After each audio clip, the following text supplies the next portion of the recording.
Assalamualaikum warahmatullahi wabarakatuh. Perkenalkan, nama saya Jamila Kiafatul Haq dari Program Studi Pendidikan Agama Islam semester 4 Universitas Singapura Bangsa Karawang.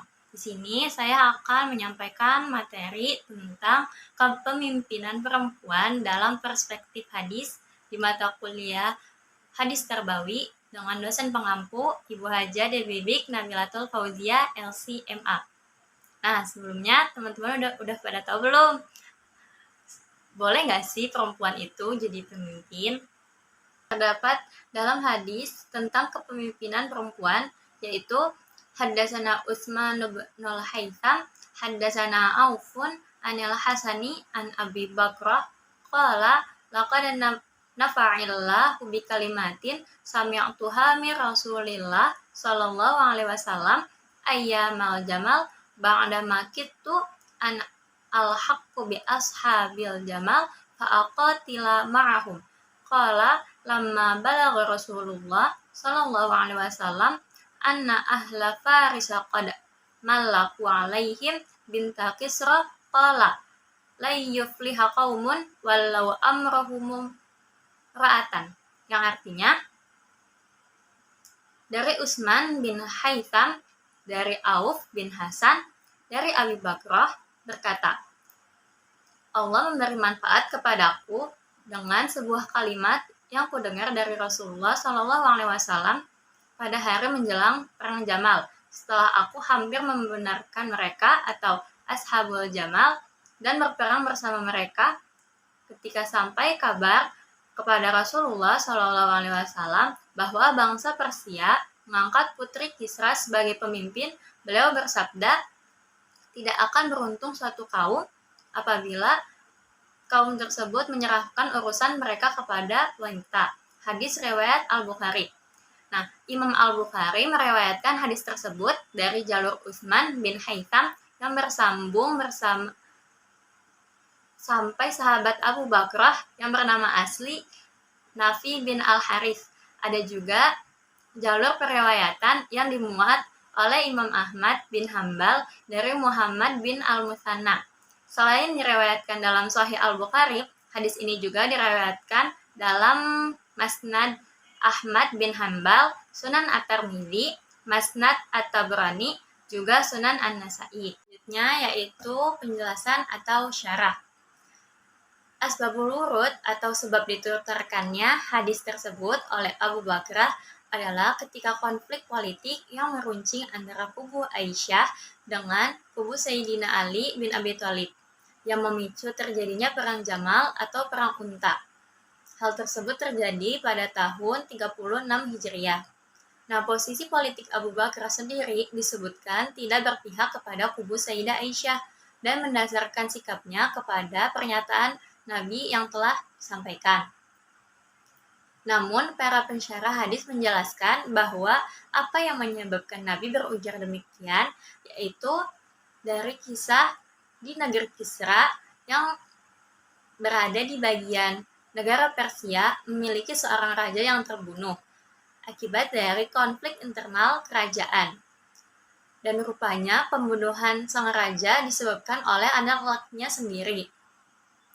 Nah, dalam kerajaan tersebut, singkat cerita, diputuskan untuk mengangkat raja dari sang anak perempuan Raja Kisra.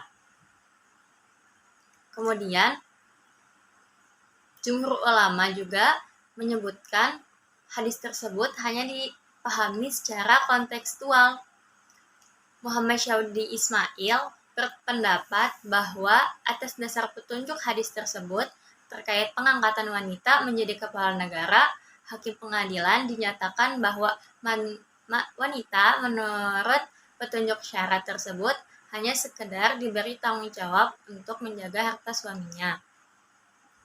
Dalam kondisi kerajaan Persia dan masyarakatnya, Nabi mempunyai suatu kearifan yang tinggi dan menyatakan bahwa bangsa yang menyerahkan urusan-urusan mereka kepada wanita tidak akan sukses apabila yang memimpin itu adalah makhluk yang sama sekali tidak dihargai oleh masyarakat pada saat itu. yang akan dipimpinnya. Sebagai syarat yang harus dimiliki oleh seorang pemimpin adalah kewibawaan. Namun pada saat itu, wanita masih belum mempunyai kewibawaan sama sekali untuk menjadi pemimpin di lingkungan masyarakat. Nah, selanjutnya ada pendapat ulama mengenai hadis, yaitu la yufliha qaumun walau amrahum imra'atan. Dari kalimat tersebut, menurut Imam Ahmad bin Hambal, Imam Malik, Imam Syafi'i, mayoritas mereka berargumentasi bahwa perempuan tidak boleh menjadi pemimpin, walau dalam skup yang kecil dan terbatas. Alasannya, walau bagaimanapun, estafet kepemimpinan dalam skup yang luas dan terbatas secara substansinya adalah sama. Dan yang menjadi instigasi atau diferensiasinya adalah pada wilayah atau cakupan kekuasaannya saja. Legalisasi argumentasi mereka melarang Nabi Muhammad SAW melarang seorang perempuan menjadi pemimpin sebagaimana tekstualitas dari hadis tersebut. Kemudian, Imam Abu Hanifah menuturkan bahwa menurutnya perempuan atau wanita diperbolehkan menjadi qadi atau hakim, namun tidak boleh menjadi hakim perkara pidana. Sedangkan menurut Al-Khattabi, makna hadis di atas mensinyalir bahwa perempuan tidak boleh menjadi pemimpin. Ini karena ketidakbisaan dirinya menikahkan dirinya atau menjadi wali nikah dan menjadi wakil nikah bagi perempuan lain. Berbeda dengan seorang laki-laki. Kemudian, dalam sejarah, penghargaan masyarakat kepada kaum wanita semakin meningkat, dan akhirnya dalam banyak hal kaum wanita diberi kedudukan yang sama dengan kaum laki-laki.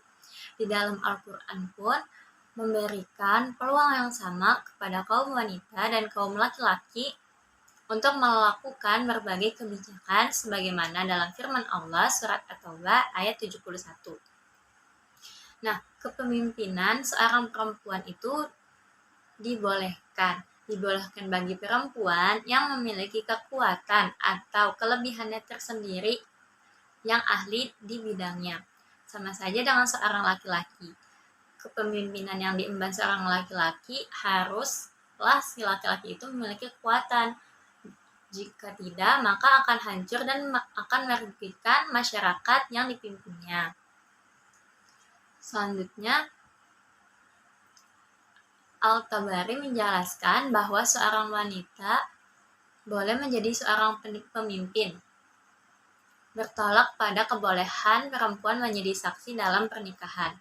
Kesesuaian interpretasi Al-Tabari ini dengan konteks hadis dilihat dari segi hadis ini merupakan pelengkap kisah Kisra yang merobek surat Rasulullah. Nah, jadi sang Raja Kisra ini merobek surat dari Rasulullah yang isinya untuk ajakan masuk ke dalam Islam. Namun, sang Raja Kisra ini merobek suratnya sebagai hukuman dari Allah Subhanahu wa Ta'ala dengan menimpakan musibah terhadap kerajaannya, sehingga anaknya mengambil alih kekuasaan setelah membunuh sang ayah dan saudara-saudaranya. Tetapi ia juga ditakdirkan tewas sehingga kerajaannya dipimpin oleh seorang wanita. Lanjut Al-Tabari, peristiwa ini membawa kehancuran kerajaan Kisra beserta keturunannya, maka tercabik-cabik kerajaan mereka sendiri seperti yang telah disumpahkan oleh Rasulullah SAW. Ada hadis juga, yaitu haddatsana Abul Yamani akhbarana Su'aibun an-Zuhri qala akhbarani Salim ibnu Abdillah an Abdillah ibnu Umar radhiyallahu anhuma annahu sami'a Rasulullah sallallahu alaihi wasallam yaqulu kulluhum ra'a wa mas'ulun an ra'iyati fa ilma mura'a huwa mas'ulun an ra'iyati. ra'iyatih wa rajulu fi ahli ra'i wa huwa mas'ulu an ra'iyatih wal mar'atu fil baiti zawjiha ra'iyatih wa hiya mas'alatan an ra'iyatiha wal khalidu fi mali sayyidihi ra'i wa huwa mas'alun an ra'iyatih. Qala fasami'tu haula ini Rasulillah sallallahu alaihi wasallam wa ahsibul tiya sallallahu alaihi wasallam qala wa rajulu fi mali abihi ra'a wa huwa mas'ulu an ra'iyati fakulluhum ra'i wa kullakum mas'ulun an ra'iyati, yang artinya telah menceritakan kepada kami Abu al-Yaman telah mengabarkan kepada kami. Syuaib berkata, dari Az-Zuhri berkata, telah mengabarkan kepadaku Salim bin Abdullah dari Abdullah bin Umar bahwa dia mendengar Rasulullah Shallallahu Alaihi Wasallam telah bersabda, setiap dari kalian adalah pemimpin dan setiap pemimpin akan diminta pertanggungjawaban atas pimpinannya. Imam atau kepala negara adalah pemimpin yang akan dimintai pertanggungjawaban atas rakyatnya. Seorang suami dalam keluarganya adalah pemimpin dan akan dimintai pertanggungjawaban atas keluarganya. Seorang istri adalah pemimpin di dalam urusan rumah tangga suaminya dan akan dimintai pertanggungjawaban atas urusan rumah tangga tersebut. Seorang pembantu adalah pemimpin dalam urusan harta tuannya dan akan dimintai pertanggungjawaban atas urusan tanggung jawabnya tersebut. Dia berkata, aku mendengar semua itu dari Rasulullah Shallallahu Alaihi Wasallam dan aku menduga Nabi Shallallahu Alaihi Wasallam juga bersabda, dan seorang laki-laki memimpin atas harta bapaknya dan akan dimintai pertanggungjawaban atasnya, dan setiap kalian adalah pemimpin dan setiap pemimpin akan dimintai pertanggungjawaban atas yang dipimpinnya. Jadi setiap dari kita ini adalah seorang pemimpin. Dan apakah perempuan boleh menjadi pemimpin? Adalah jawabannya boleh. Selanjutnya ada nilai-nilai pendidikan yang dapat dipetik dari materi yang telah disampaikan. Yaitu yang pertama ada nilai integritas atau moralitas. Hal ini harus dimiliki oleh seorang pemimpin untuk mengetahui kapasitasnya dan kemampuannya sebagai seorang pemimpin. Yang kedua, seorang pemimpin harus dapat bertanggung jawab atas hal yang dipimpinnya. Dan yang ketiga, yaitu kewibawaan. Seorang pemimpin diharuskan memiliki kewibawaan sebagaimana yang telah disampaikan. Dan yang terakhir yaitu harus memiliki kemampuan atau ahli di dalam bidangnya agar mampu mengelola masyarakat dengan baik. Sekian dari saya, kurang lebihnya mohon maaf. Assalamualaikum warahmatullahi wabarakatuh.